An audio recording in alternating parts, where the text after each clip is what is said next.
Oh, good morning, everybody. Oh, I am fed up with this waste. There are so many waste everywhere. These dried leaves, these stalks, this plastic.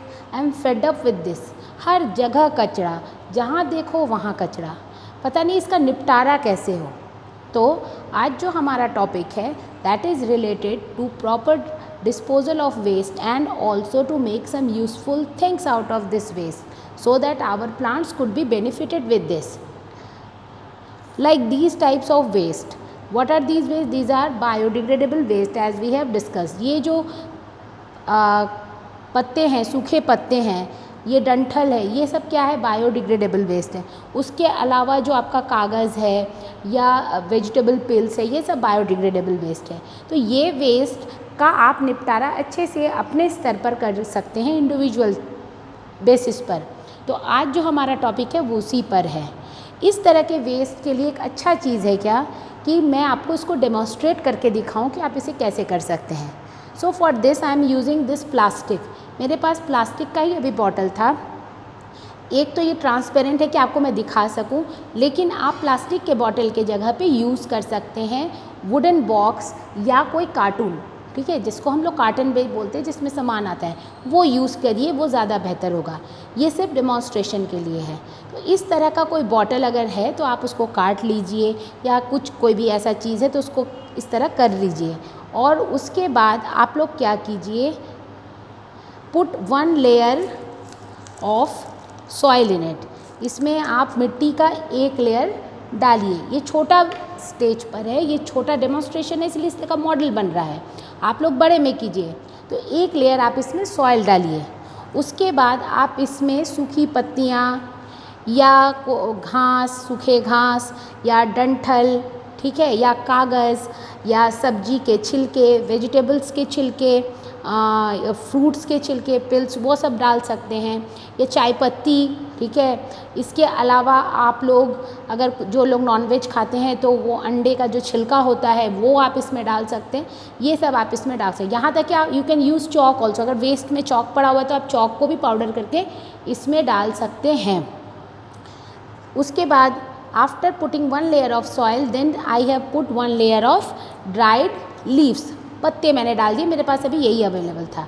इसके बाद इसमें आप लोग थोड़ा सा पानी छिड़क दीजिए, ज़्यादा नहीं, थोड़ा पानी छिड़किए. एंड डोंट प्रेस इट, इसको प्रेस मत कीजिए. Then again put 1 more layer of soil and put it on like this. फिर से एक और लेयर, अच्छा सा लेयर सॉइल का आप लोग बनाएंगे, एक लेयर डाल देंगे. और उसके बाद इसमें फिर से कुछ ड्राइड लीव्स छिड़क देंगे. ड्राइड लीव्स और जो भी वेस्ट आपके घर में है वो डालेंगे. And then again put sprinkle some water, थोड़ा पानी इसमें स्प्रिंकल कर देंगे. इस तरह का आप कम से कम 4-5 लेयर बनाइए. अगर आपके घर में इस तरह का कोई चीज़ नहीं है तो आपके घर में अगर जगह है देन यू कैन डिग अ पिट. आप एक गड्ढा खोद सकते हैं और गड्ढे में भी आप इस तरह का पहले मिट्टी का एक लेयर, जैसे आपने यहाँ डेमोन्स्ट्रेट किया, फिर पत्तों का लेयर या कचरे का, और वो कचरा जो बायोडिग्रेडेबल हो.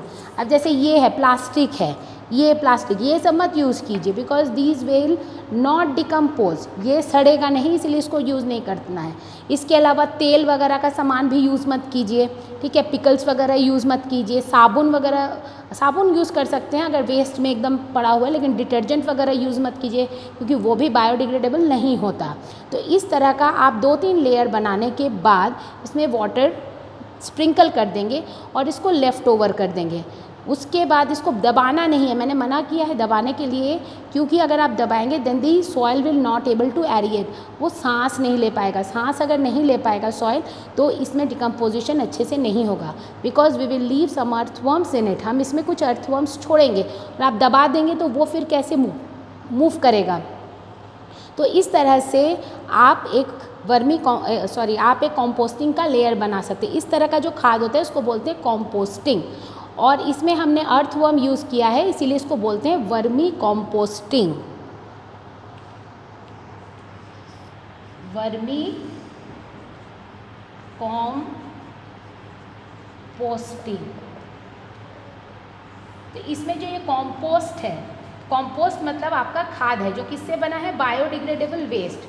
जो भी आपका किचन वेस्ट वगैरह है उसको भी आप यहाँ यूज़ कर सकते हैं। And you are using red earthworms, आप रेड अर्थवर्म्स यूज़ कर रहे हैं, इसीलिए इसे कहा जाता है वर्मी कॉम्पोस्टिंग। ये अर्थवर्म्स का काम क्या है, ये जो आपका जो मिट्टी है, मिट्टी में जो आपने ये सब डाला हुआ है कचरा, बायोडिग्रेडेबल कचरा, ये इसको सड़ाएगा और मिट्टी के साथ मिला के इसको कॉम्पोस्ट बनाएगा।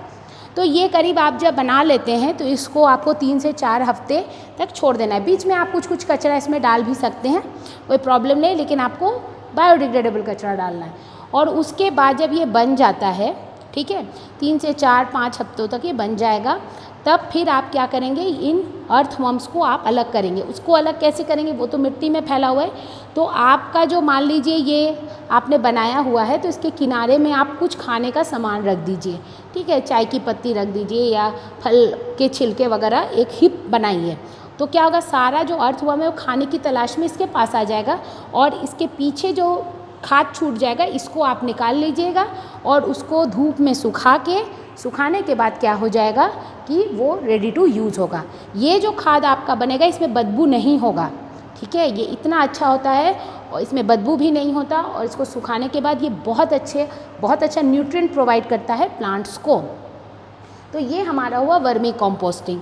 और ये जो अर्थवर्म्स होते हैं ये ना हर चीज़ को चबा नहीं पाते, ये डाइजेस्ट कर सकते हैं, लेकिन इनके बॉडी में एक स्पेशल स्ट्रक्चर होता है जिसको बोलते हैं गिज़र्ड। ये जो गिज़र्ड होता है इसका स्ट्रक्चर कुछ ऐसा होता है, इस तरह का। इसका जो ये बॉडी स्ट्रक्चर होता है जिसको हम लोग गिज़र्ड बोलते हैं, ये डाइजेस्ट करने में, चबाने में, ठीक है, कोई भी चीज़ को ग्राइंड करने में मदद करता है। ये इसके इंटेस्टाइन में प्रेजेंट होता है, अर्थवर्म के इंटेस्टाइन में ये गिज़र्ड प्रेजेंट होता है जो इसको ग्राइंड करने में फूड को मदद करता है। आप जैसे मैंने आपको कहा कि आप एग शेल्स भी डाल सकते हैं, अंडे के छिलके वगैरह भी डाल सकते हैं, वो इसीलिए कहा कि वो इसको गिज़र्ड को मदद करेगा, अर्थवर्म का जो ये ऑर्गन है गिज़र्ड इसको मदद करेगा ग्राइंड करने में।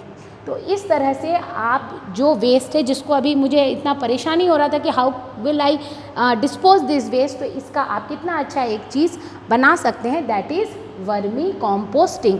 और इस तरह से अगर आपने किया, इस तरह का प्रोसेस अप्लाई किया, तो आपका ये अर्थवर्म आपको ख़रीदना भी नहीं पड़ेगा बाद में। एक बार आपने ख़रीदा, वो अपने रिप्रोड्यूस हो जाएगा और वो ज़्यादा से ज़्यादा मात्रा में खुद तैयार हो जाएगा, अर्थवर्म पैदा हो जाएगा और फिर आप उससे और खाद बना सकते हैं। सो फॉर टुडे आज हम लोग अपने क्लास को यहीं ख़त्म करते हैं। आपको अगर नहीं समझ में आता है तो आप कमेंट बॉक्स में लिखिए और इस चैनल को सब्सक्राइब कीजिए और इसको ज़्यादा से ज़्यादा शेयर कीजिएगा तो ज़्यादा से ज़्यादा लोग बेनिफिटेड होंगे। और कमेंट ज़रूर करिए कि आपको और कौन कौन से टॉपिक चाहिए। Thank you.